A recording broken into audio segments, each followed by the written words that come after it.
Kata Nabi SAW, "Idza amilat ummati 15 khaslah."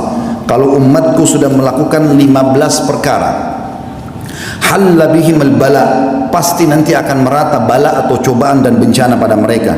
Qila ya Rasulullah, wa ma hunna? Para sahabat mengatakan, ya utusan Allah, apa 15 perkara itu?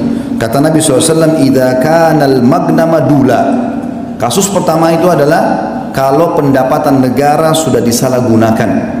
Yang kedua, wal amanatu magnama, dan kalau amanah sudah dijadikan sebagai sumber pendapatan, sudah hilang di benak seorang muslim bagaimana dia bersifat sosial, bagaimana dia membantu saudaranya muslim dengan mengejar pahala, tapi semuanya harus ada pendapatan, tidak ada namanya membantu dengan cara sosial. Amanah sudah dijadikan sebagai pendapatan. Selanjutnya waz zakatu magrama, zakat dijadikan sebagai sumber hutang. Jadi akhirnya zakat yang dia diberikan kepada orang-orang tertentu malah dijadikan utang oleh orang-orang kaya. Selanjutnya wa ata'ar rajul zaujatah, dan suami-suami sudah mulai tunduk dengan para istri-istri mereka, walaupun itu haram tetap dia patuhi istrinya sementara Allah mengharamkannya. Wa akka ummah, sampai pada tingkat dia durhaka dengan ibunya. Wa barra sadiqahu, dan juga pada saat itu terjadilah orang-orang sangat setia dengan teman-temannya atau sahabatnya. Wa jafa abah, dan dia cuekin ayahnya. Wartafa'atil aswat fil masajid, mulailah masjid digunakan untuk mengangkat suara-suara selain ibadah kepada Allah. Wa kana zaimul qaum ardhaluhum, juga masuk dalamnya adalah kalau satu kaum sudah dipimpin oleh orang yang terbodoh di antara mereka. Wa akramur rajuli makhafata syarrah, dan muncullah orang-orang yang dihormati justru karena ketakutan saja, bukan karena kualitasnya. Jadi secara kualitas sudah hilang, ini hanya karena ketakutan masyarakat, maka terjadilah kepatuhan. Wa syuribatil khamr, dan diminumlah khamr. Wa lubisatil harir, digunakanlah sutra-sutra. Wa tukhidatil kiyan, dan para penyanyi menjadi idola dan rujukan. Wa la'ana akhir hadil umma awwalaha, lalu umat ini yang di akhir zaman sibuk melaknat dan menyala-nyalakan umat-umat yang pertama, maksudnya para sahabat Nabi. Ya, mungkin kita sudah tahu sama-sama ada sebagian kelompok yang mengaku Islam sengaja menghina-hina para sahabat Nabi ridwanullahi alaihim yang mestinya jadi rujukan. Maka kata Nabi SAW, fayartaqibu inda dhalik, maka pada saat itu mereka akan ditimpa rihan hamra, akan datang pada mereka badai yang membawa kemerahan. Sebagian ulama mengatakan badai pasirnya merah, atau mungkin badai yang mendatangkan kebakaran. Wa khasfan, dan mereka dikutuk. Wa khasfan, itu ditenggelamkan di bumi. Wa maskhan, diubah atau dikutuk.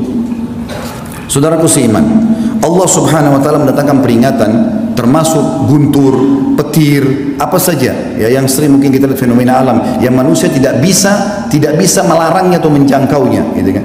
Itu semua sebagai peringatan. Ini ayat Al-Quran, saya dari tadi sebutkan qala Allah, qala Rasul. Allah berfirman, Rasulullah bersabda. Perhatikan, ini kekal ditilawahkan hari kiamat.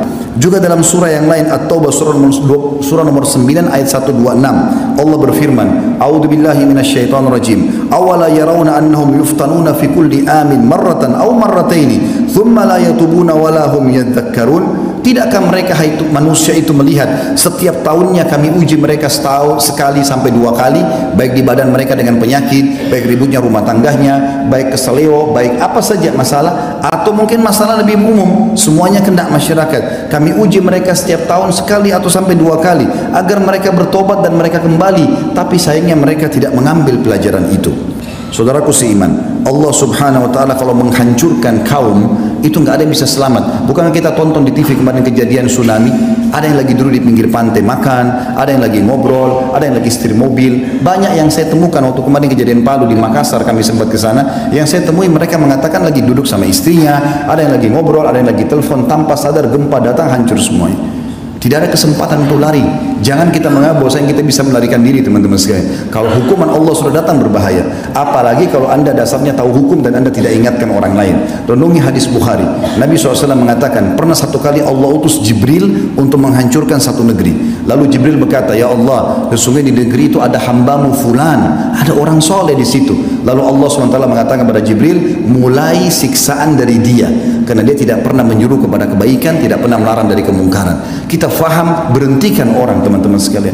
Dan ada juga hadis Bukhari, kata Nabi SAW, perumpamaan kalian dengan orang yang berbuat kesalahan ini, Mimbar-mimbar ini berfungsi teman-teman untuk menasihatin umat. Maafkan kalau saya harus membahasakan ini, dan juga teman-teman dai-dai yang lain, para ulama yang lain, para kiai yang harus bisa menyampaikan kepada umat. Karena kalau tidak amar ma'ruf nahi munkar akan merata semuanya. Teman-teman, kalau azabnya Allah datang, semuanya kena. Maka jangan tunggu itu terjadi, saudaraku seiman.